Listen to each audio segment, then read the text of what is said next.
नमस्कार, प्रणाम। तो मैं आप लोगों के सामने फिर से एक नया मैराथन सीरीज लेकर के आ चुका हूं और ये मैराथन सीरीज रेलवे का होने वाला है। Railway, JE railway technician, railway NTPC point of view से यह बहुत ही महत्वपूर्ण सेशन होने वाला है और इसमें हम लोग विज्ञान के सारे टॉपिक को कवर करेंगे जो एग्ज़ाम पॉइंट ऑफ व्यू से बहुत ही महत्वपूर्ण है, इम्पॉर्टेंट है। तो बिना किसी देरी के हम लोग अपने टॉपिक पे चलते हैं, देखते हैं कि हमारा क्या टॉपिक है। इसको फास्ट मोड में हम लोग जो है रिवीजन करेंगे। तो पहला है मात्रक एवं विमाएँ। मात्रक एवं विमाएँ तथा गति के नियम। तो यहाँ पे है कि दूरी की माप पूछा है।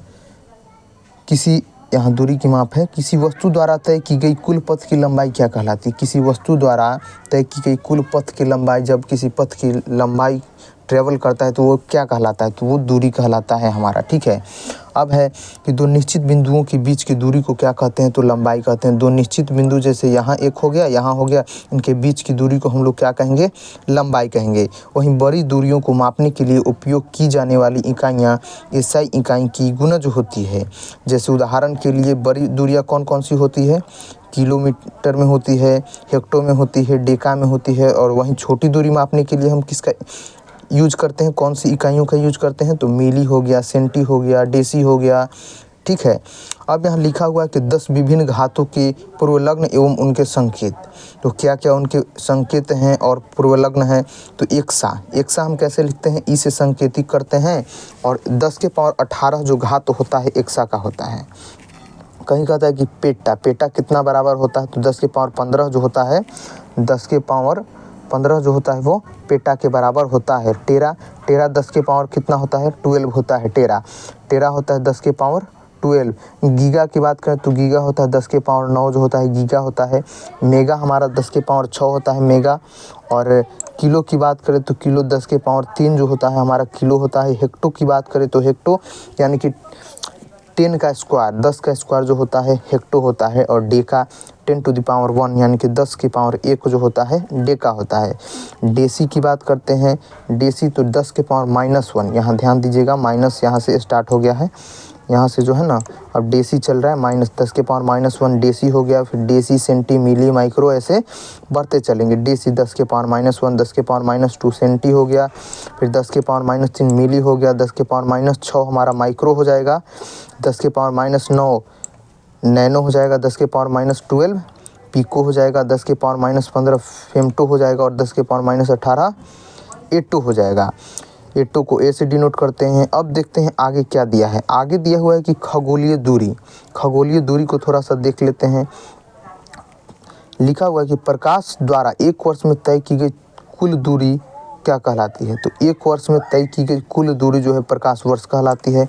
एक वर्ष में तय की गई कुल दूरी क्या कहलाती है, प्रकाश वर्ष कहलाती है। और एक प्रकाश वर्ष कितने बराबर होता है, एक प्रकाश वर्ष जो होता है 9.467 गुने, हम इसको हाईलाइट कर देते हैं, 9.467 गुने 10 टू द पावर 15 मीटर, 9.467 गुने 10 के पावर 15 मीटर के बराबर होता है एक प्रकाश वर्ष। ये भी एग्जाम में पूछा हुआ है।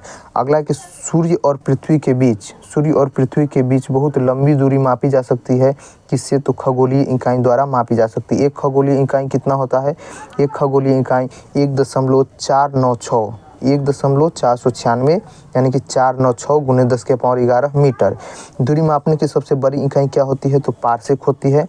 दूरी मापने की सबसे बड़ी इकाई क्या होती है, पारसेक होती है।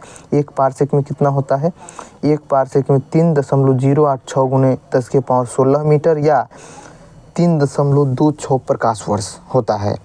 अब अगला हमारा क्या है, अगला है कि लंबाई के प्रयोग मात्रक। तो एक फर्मी फेमटो बराबर क्या होता है, 10 के पावर -15 मीटर। पिको यानी कि 10 के पावर माइनस यानी कि 10 के पावर -12 एंगस्ट्रॉम। 1 एंगस्ट्रॉम क्या होता है, 10 के पावर -10 मीटर जो होता है 1 एंगस्ट्रॉम होता है। 1 नैनोमीटर 10 के पावर -9। 1 माइक्रोमीटर जो होता है, ये माइक्रोम्यू लिखा हुआ है, म्यू एम, माइक्रोमीटर 10 के पावर 6 मीटर या 0.001 mm। भौतिक राशियाँ और मात्रक थोड़ा सा हम लोग देखते हुए चलते हैं। किसी आवश्यक मात्रा को मापने की क्रिया को क्या कहते हैं, मापन कहते हैं। किसी आवश्यक मात्रा, कोई निश्चित डिफिनिट मात्रा को मापने की क्रिया को हम लोग क्या कहेंगे, मापन कहेंगे। अब भौतिक विज्ञान में मापी जाने वाली कोई भी मात्रा क्या कहलाती है, भौतिक मात्रा कहलाती है। भौतिक विज्ञान जैसे फिजिक्स में कोई भी मात्रा मापी जाएगी तो वो क्या कहलाएगी, फिजिकल मात्रा, भौतिक मात्रा। उदाहरण के लिए लंबाई हो गया, द्रव्यमान हो गया, समय हो गया, ये सब क्या हो गया, ये भौतिक मात्राएं कहलाएंगी। अब लंबाई, द्रव्यमान और समय को मापने के लिए मुख्य रूप से 3 इकाइयों की प्रणाली होती है। 3 इकाई कौन सा होता है, MKS, आप पढ़े होंगे MKS पद्धति। एक सेकंड इसको मिटा करके लिखते हैं। MKS होता है, फिर CGS होता है और FPS। तो CGS और MKS सिस्टम को हम किस नाम से जानते हैं, तो मैट्रिक्स सिस्टम के नाम से जानते हैं। इन दोनों को हम किस नाम से जानते हैं, CGS और MKS को मैट्रिक्स सिस्टम को नाम से जानते हैं। और ये CGS का फुल फॉर्म क्या होता है, सेंटीमीटर ग्राम सेकेंड पद्धति, मीटर किलोग्राम सेकेंड पद्धति, फुट पाउंड सेकेंड पद्धति, FPS। अब फुट पाउंड सेकेंड पद्धति FPS प्रणाली को किस नाम से जानते हैं, तो ब्रिटिश प्रणाली के नाम से जानते हैं। अब MKS प्रणाली को स्टैंडर्ड इंटरनेशनल के नाम से भी जाना जाता है, यानी कि मीटर किलोग्राम सेकंड पद्धति को हम लोग SI के नाम से जानते हैं। International system, standard international system के नाम से भी जाना जाता है। CGS को जैसा मैंने बताया कि CGS को यहाँ पे लिखा हुआ है कि सेंटीमीटर ग्राम सेकंड पद्धति, CGS को, MKS को लिखा हुआ है मीटर किलोग्राम सेकंड पद्धति, FPS यानी कि फुट पाउंड सेकंड पद्धति। उसी प्रकार नीचे की लंबाई, द्रव्यमान और समय को मापने के लिए उपयोग किए जाने वाले माप को क्या कहा जाता है, तो मौलिक माप या आधारित माप कहा जाता है। मौलिक इकाई कितनी है, क्वेश्चन पूछता है कि मौलिक इकाई कितनी है, तो मौलिक इकाई कौन है, 7 है। तो मौलिक इकाई मूल मात्रक हम देखते हैं कि मूल मात्रक कौन कौन सा है, तो पहला है लंबाई। लंबाई का मात्रक क्या होता है, मीटर होता है। मीटर को M से डिनोट करते हैं, इसका बीमा क्या होता है, L। द्रव्यमान, द्रव्यमान का मात्रक क्या होता है, द्रव्यमान को हम किससे मापते हैं, तो किलोग्राम से, किलोग्राम को kg से लिखते हैं, kg, और इसको बीमा जो होता है M होता है। वहीं समय की जब हम बात करते हैं समय, तो समय को सेकंड से, और इसका जो संकेत होता है S होता है, और इसकी बीमा जो होता है T होता है। T जो इसकी होती है बीमा होती है।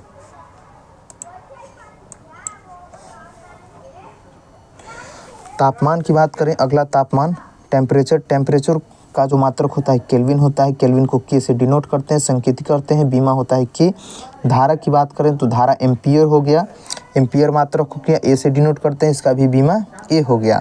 ज्योति तीव्रता कैंडेला CD और C। पदार्थ की मात्रा की हम बात करें तो मोल से इसको मात्रा करते हैं, मापते हैं, और इसका संकेत जो होता है MOL, और इसकी बीमा जो होती है N होती है।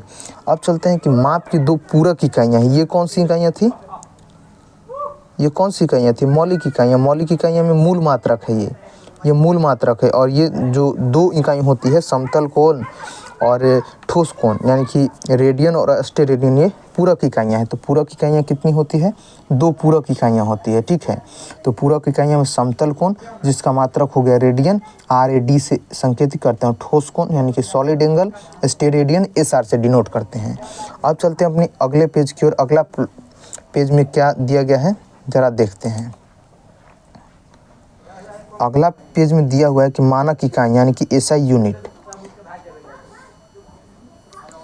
वह माप यानी कि वह माप या मान जो किसी भी स्थान पर किसी के द्वारा भी मापने पर समान होता है, वह मानक इकाई कहलाता है या SI यूनिट कहलाता है। अब मात्रक या बीमाएँ क्या होती है, तो क्षेत्रफल। क्षेत्रफल का मात्रक कैसे होता है, क्षेत्रफल का क्या होता है, मीटर स्क्वायर में हम डिनोट करते हैं ना। अगर किसी चीज़ का हम क्षेत्रफल एरिया निकालते हैं, किसी चीज़ का जब हम एरिया निकालते हैं, एरिया, तो उसको मीटर स्क्वायर में लिखते हैं, मीटर स्क्वायर। तो यहाँ पे मीटर स्क्वायर लिखा हुआ है। और मीटर को हम किससे डिनोट करते थे, L से, यानी कि L स्क्वायर यहाँ पे हो जाएगा, M स्क्वायर है तो L स्क्वायर हो जाएगा। अब अगला हमारा क्या है, अगला होता है हमारा आयतन। क्षेत्रफल हमारा हो गया। अब आयतन है, आयतन का हम कैसे लिखते हैं, MQ हो गया, यानी कि LQ।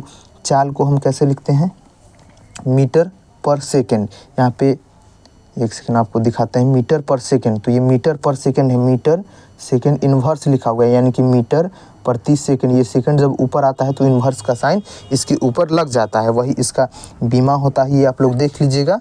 इसी प्रकार से और नीचे दिया हुआ है, बीमा वेग का दिया हुआ है, त्वरण का, बल का, संवेग, आवेग, दाब, पृष्ठ तनाव यानी कि सरफेस टेंशन, घनत्व का, कोणीय वेग का, कार्य का, शक्ति का, बल आघूर्ण का, गुरुत्वाकर्षण नियतांक का, फिर यंग गुणांक का, श्यानता गुणांक का, धारिता, चालकता, धारा घनत्व, फ्लक्स, प्रतिरोधकता, ये सब जो जहाँ तक यहाँ तक भार तक जो दिया हुआ है आप सभी इन सब को देख लेंगे। अब हमारा जो है कि समान मात्रक और समान बीमाएं, इसे भी आप लोग देख लेंगे कि चाल और वेग का बीमा क्या होता है, बीमीय सूत्र क्या होता है, ये भी कभी कभी पूछता है। ये बल जो है ना, फोर्स वाला ज़्यादा पूछता है, ये बल वाला, फोर्स वाला और ये संवेग वाला, ये एग्ज़ाम में बहुत ज़्यादा पूछता है, तो इसको आप लोग याद कर लीजिएगा कि बल की जो बीमा होती है क्या होती है, तो MLT⁻², और संवेग आवेग का क्या होता है, तो MLT⁻⁻1। बाकी आप लोग देख लीजिएगा नीचे क्या है कि सदिश तथा अदिश राशियाँ, वेक्टर और स्केलर क्वांटिटी। तो सदिश क्या होता है, ऐसी भौतिक राशियाँ जिसमें दिशा और परिमाण दोनों होता है, सदिश कहलाती है। दिशा और परिमाण कहने का अर्थ क्या हुआ, जिसमें दिशा भी हो और परिमाण भी हो। दिशा बताता हो कोई निश्चित डायरेक्शन में कार्य हो रहा हो और उसका परिमाण भी मिलता हो, तो वो सदिश राशियाँ कहलाती है। और यह साधारण बीजगणितीय नियमों का पालन भी करती है। वहीं सदिश हम क्या है, सदिश का एग्जाम्पल क्या होगा, विस्थापन हो गया, वेग हो गया, त्वरण हो गया, विद्युतीय क्षेत्र हो गया, बल, संवेग, आवेग, चुंबकीय क्षेत्र, ये सब सदिश के उदाहरण हैं। और अदिश की बात करें तो अदिश यानी कि स्केलर क्वांटिटी की, तो स्केलर ऐसी भौतिक राशियाँ जिसमें केवल परिमाण हो, दिशा नहीं हो। और इसमें क्या हो, जिसमें दिशा और परिमाण दोनों होता है। तो अदिश में केवल क्या होता है, परिमाण होता है, दिशा नहीं होता है। यह साधारण बीजगणितीय नियमों का पालन नहीं करती है। और अदिश जो होता है, इसका एग्जाम्पल क्या होगा, द्रव्यमान, कार्य, ऊर्जा, शक्ति, क्षेत्रफल, घनत्व, चाल, इसमें कोई दिशा नहीं होता है। बस आपको क्या करना है, परिमाण मिलेगा आप वहाँ पे। अब सदिशों के परिणाम का निरूपण, अब इसका निरूपण करने से पहले हम एक शॉर्ट ट्रिक जान लेते हैं। जैसे सदिश में कई लोगों को परेशानी होती है कि सदिश भूल जाते हैं। तो स्केलर और वेक्टर, तो हिंदी में जैसे आप समझिएगा कि सदिश यानी कि सदिश माने कि सदिश दिशा के साथ, ठीक है, दिशा के साथ, सदिश दिशा के साथ, और परिणाम तो दोनों में है, परिमाण जो है दोनों में रहता है। तो सदिश यानी कि दिशा के साथ जो परिमाण दे वही सदिश हुआ। और अदिश यानी कि दिशा छोड़ करके अकेला, अदिश माने अकेला, तो अकेला हो गया, इसमें केवल परिमाण हो, वही अदिश हो गया। अब चलते हैं आगे, देखते हैं कि सदिशों के जोड़ का त्रिभुज नियम क्या होता है। तो ये तो आपको वेक्टर में दिया हुआ है, R=A+B है। और सदिशों के जोड़ का समांतर चतुर्भुज नियम क्या कहता है नीचे, तो ये भी कोई एग्जाम पूछता नहीं है, ऐसे आप देख लीजिएगा। सरल रेखीय गति में हम अब लोग प्रवेश करते हैं। सरल रेखीय गति क्या कहलाता है, तो समय के साथ किसी वस्तु की स्थिति में परिवर्तन क्या कहलाती है, गति कहलाती है। समय के साथ किसी वस्तु की स्थिति में परिवर्तन गति कहलाती है या चाल कहलाती है। अगर आपको गति देखना है तो जैसे कोई बच्चा अगर जा रहा है, पढ़ने जा रहा है, इसके पीछे अगर एक डॉग पड़ जाए, कुत्ता पड़ जाए, तो इसकी देखना कि आप स्पीड कैसे चेंज होता है, कैसे परिवर्तन होता है। समय के साथ वह तुरंत स्थिति में अपनी परिवर्तन कर लेगा, वही गति कहलाएगा, है ना। तो यहाँ पे वही बताया गया है कि समय के साथ किसी वस्तु की स्थिति में परिवर्तन गति कहलाती है। और जब शरीर एक सीधी रेखा में चलती है तो क्या कहलाती है, सरल रेखीय गति कहलाती है। आवर्ती गति कितने प्रकार की होती है, तो आवर्ती गति जो होती है, सरल गति, एक समान वृत्तीय गति, और उदाहरण के लिए झूले की गति हो गई, घड़ी की सुई की गति, पेंडुलम, ये आवर्ती गति के प्रकार हैं। वस्तु किसी मध्य या स्थिर स्थिति के आगे पीछे चलती है या जब गति दोहराई जाती है तो क्या कहलाती है, दोलन गति। यहाँ क्या कह रहा है, क्वेश्चन कह रहा है कि वस्तु किसी मध्य या स्थिर स्थिति के आगे पीछे चलती है, यानी कि आगे भी जा रही है, पीछे भी जा रही है, यानी कि न्यूटन के गति का तीसरा नियम फॉलो कर रही है। जैसे ये हो गया, यहाँ से यहाँ होगा, तो यहाँ से इधर भी जा रही है, इधर भी जा रही है, इधर भी ट्रेवल कर रहा है, इधर भी, तो इसका क्या हुआ, दोलन गति। जैसे झूला हो गया, फिर पेंडुलम हो गया, ये कैसा हो गया, दोलन की गति। अब अगला क्या है कि किसी वस्तु द्वारा तय की गई कुल पथ की लंबाई क्या कहलाती है? दूरी कहलाती है। किसी वस्तु द्वारा तय की गई सबसे छोटी पथ की लंबाई विस्थापन कहलाती है। अब दूरी और विस्थापन में कई लोगों को दिक्कत होती है। जैसे दूरी देखिए, दूरी क्या हुआ, ये हुआ, ये हुआ, ये हुआ। यहाँ जैसे स्कूल है, यहाँ राम का घर है। यहाँ से जब राम इधर से आकर के इधर से जब यहाँ स्कूल के पास पहुँचता है तो ये हमारा दूरी कहलाया। और दूरी को ट्रेवल करने का जो शॉर्ट डिस्टेंस होता है, शॉर्ट माध्यम होता है, छोटा पथ, वो छोटा लंबाई जो होता है वो विस्थापन कहलाता है। ये हमारा विस्थापन हो गया। और यहाँ पे पूछा कि अगर ये यहाँ से जा करके, ठीक है, स्कूल गया और वापस अपने घर चला आया तो कार्य कितना किया? तो कार्य कितना करता है? शून्य कार्य करता है, विस्थापन शून्य हो जाता है। ठीक है, अब चलते हैं आगे। गति की दर एक इकाई समय में किसी वस्तु द्वारा तय की गई कुल दूरी क्या कहलाती है? तो चाल कहलाती है। चाल का ऐसा ही मात्रक मीटर प्रति सेकंड होता है।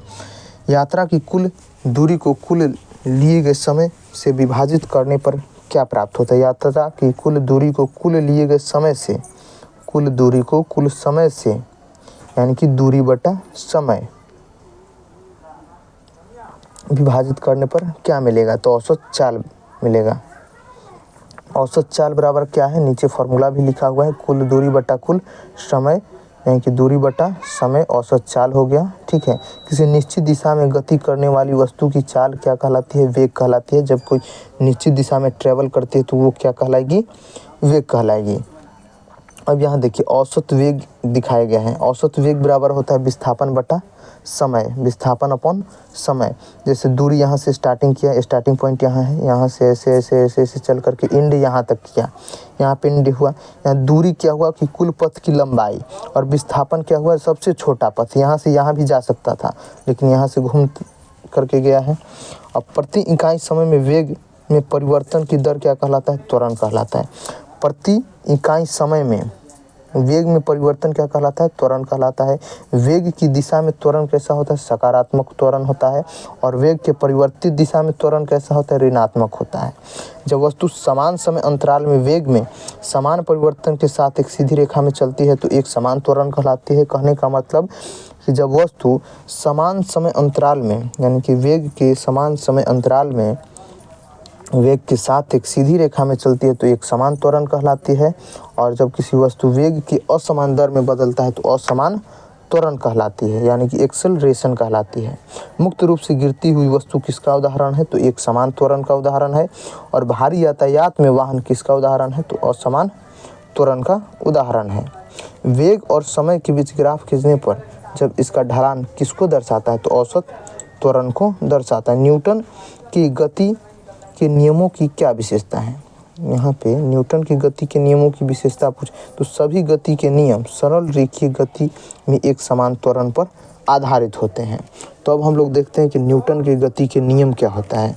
तो न्यूटन के प्रथम नियम या जड़त्वता का नियम, जड़त्व का नियम, तो न्यूटन के प्रथम गति का नियम जो होता है वो होता है, तो न्यूटन के प्रथम गति का नियम या जड़त्वता का नियम क्या कहलाता है? तो किसी वस्तु की एक अवस्था में रहने की प्रकृति, किसी वस्तु की एक ही अवस्था में रहने की प्रकृति क्या कहलाती है? जड़त्वता। एक ही अवस्था में वह रहना चाहता है, चेंज नहीं होना चाहता है, वह जड़त्व कहलाता है, जड़त्वता कहलाता है। जड़त्वता किसके समानुपातिक होता है? तो द्रव्यमान के समानुपातिक होता है। किसी वस्तु का द्रव्यमान किसकी माप है? तो जड़त्वता का माप है। और किसी पिंड की अपनी एक समान गति की स्थिति को स्वयं में बदलने में असमर्थता को क्या कहा जाता है? तो गति की जड़त्वता कहते हैं। इसका क्या मतलब हुआ? किसी पिंड की अपनी एक समान गति की स्थिति, जो एक समान गति से ट्रेवल कर रहा है, उसकी स्वयं में बदलने की स्थिति असमर्थता कहलाती है। वो क्या कहता है? गति की जड़त्वता। और किसी पिंड की अपनी आराम की स्थिति को स्वयं बदलने की असमर्थता क्या आराम की जड़त्वता के रूप में जाना जाता है। किसी पिंड की अपनी गति की दिशा स्वयं बदलना असमर्थता दिशा की जड़त्वता कहलाती है। और एक ऊंची छलांग लगाने वाला ऊंची छलांग लगाने से पहले कुछ देर दौड़ता है। क्यों दौड़ता है? एक ऊंची छलांग लगाने वाला जैसे हाई जंप होता है, लॉन्ग जंप होता है, तो कुछ देर दौड़ता है। तो दौड़ने का कारण क्या है, तो गति की जरूरत उसे लंबी छलांग लगाने में मदद करती है। जो गति होता है, मोशन होता है, उसकी जो जड़त्वता होती है उसे लंबी छलांग लगाने में मदद करती है। एक धावक अंतिम रेखा पार करने के बाद भी क्यों दौड़ता रहता है, तो एक धावक जो है अंतिम रेखा पार करने के बाद जो है दौड़ते रहता है, क्योंकि गति की जड़त्वता उसे दौड़ाए रखती है। अगर वो एक पर एक रुकेगा तो वो गिर भी सकता है, उसे चोट लग सकती है। अब यहाँ जड़त्वता के कुछ उदाहरण हैं, बढ़िया सा उदाहरण है, आप देखिएगा, नोट डाउन करिएगा कि चलती बस में अचानक ब्रेक लगने से यात्री आगे की ओर झुक जाते हैं। चलती बस में अचानक ब्रेक लगने से यात्री आगे की ओर झुक जाते हैं, किसका एग्जाम्पल है, जड़त्वता का, यानी कि न्यूटन फर्स्ट लॉ। रुके हुए वाहन में अचानक हिलने से यात्री का पीछे की ओर झुक जाना, जैसे रुका हुआ वाहन या ट्रेन या कोई भी वाहन एक पर एक चलने लगता है तो वो यात्री पीछे की तरफ झुक जाते हैं, ये जड़त्वता के कारण ही हो पाता है। कालीन को डंडे से पीटने पर धूल कणों का गिरना, पेड़ पौधों की शाखाओं को हिलाने पर पत्तियों का गिरना, बल की परिभाषा किस नियम से कही जा सकती है, तो बल की परिभाषा जो है न्यूटन के गति के प्रथम नियम से आती है। कहीं कहीं आप लोग देख रहे होंगे, सोचते होंगे कि ए बराबर तो ए में होता है, ए बराबर ए में होता है तो न्यूटन के सेकंड नियम है, तो नहीं, हम वो भी पढ़ाएंगे आपको कि ए बराबर ए में क्या होता है। अभी यहाँ है, यहाँ पर ही कि बल की जो परिभाषा है किस नियम से कही जाती है, तो न्यूटन के गति के प्रथम नियम से बल की परिभाषा मिलती है। जब खड़ी बस चलने लगती है तो उसमें खड़े यात्री पीछे की ओर गिर जाते हैं। निम्नलिखित में से कौन सा नियम इस स्थिति की व्याख्या करता है, तो न्यूटन की गति का पहला नियम, जिसे जड़त्वता का नियम भी कहते हैं। अविक्षुक वस्तुओं के स्थिर रहने पर एक ही वेग से गतिशील रहने की प्रवृत्ति क्या कहलाती है, तो गति की प्रथम नियम। गति के प्रथम नियम को क्या हम कहते हैं और किस नाम से जानते हैं, तो जड़त्व का नियम के नाम से भी जानते हैं। क्या नाम से जानते हैं, जड़त्व के नियम, जड़त्व के नियम नाम से जानते हैं। गति का पहला समीकरण क्या है, तो वेग और समय के बीच संबंध दिखाता है। गति का पहला समीकरण क्या होता है, तो -v = u + at, और v क्या होगा, अंतिम वेग u, प्रारंभिक वेग a त्वरण, और t समय अंतराल में। अब चलते हैं आगे, यहाँ पे देखते हैं हम कि न्यूटन के गति के दूसरा नियम कौन सा है।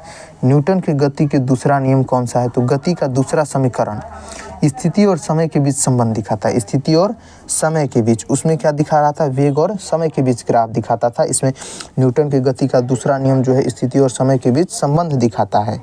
गति का दूसरा समीकरण कौन सा है, तो दूसरा समीकरण s = ut + ½ at² हमारा दूसरा समीकरण है। s जो हो गया तय की गई कुल दूरी हो गया, u प्रारंभिक वेग, a त्वरण, और t समय अंतराल में। अब बल का सूत्र किस नियम से प्राप्त होता है, तो न्यूटन के द्वितीय नियम से। बल का सूत्र यहाँ पे दिया हुआ है कि किस नियम से, तो न्यूटन के द्वितीय नियम से बल का सूत्र हमें मिलता है। किसी वस्तु में संवेग में परिवर्तन की दर बल की दिशा में लगाए गए असंतुलित बल के समानुपाती होता है। ये कि कौन कहता है, तो न्यूटन की गति के दूसरा नियम कहता है कि किसी वस्तु के संवेग में परिवर्तन की दर जो होता है बल की दिशा में लगाए गए असंतुलित बल के समानुपाती होता है, समान होता है, वो गति के दूसरा नियम कहता है। और किसी वस्तु के संवेग में परिवर्तन केवल बल के परिमाण से निर्धारित नहीं होता, वह गति का ही दूसरा नियम कहता है।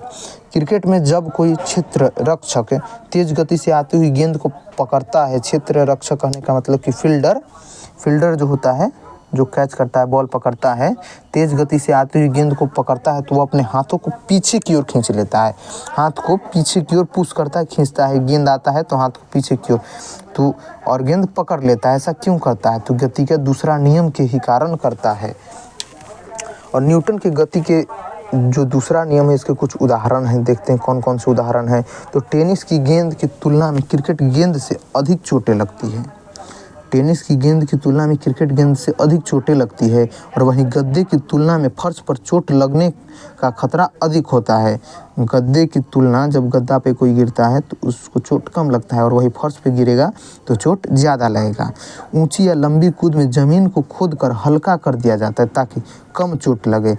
इसी यानी कि दूसरे नियम के कारण ही ऐसा किया जाता है। जब यहाँ पे एक और दिया है कि बड़ी कील को अधिक गहराई तक ठोकने के लिए हथौड़े से अधिक वार किए जाते हैं। क्यों किए जाते हैं? तो न्यूटन के दूसरे नियम के अनुसार ही किए जाते हैं। A=ma, ठीक है। अब यहाँ पे आवेग क्या है? तो बल और समय के गुणनफल को आवेग कहा जाता है।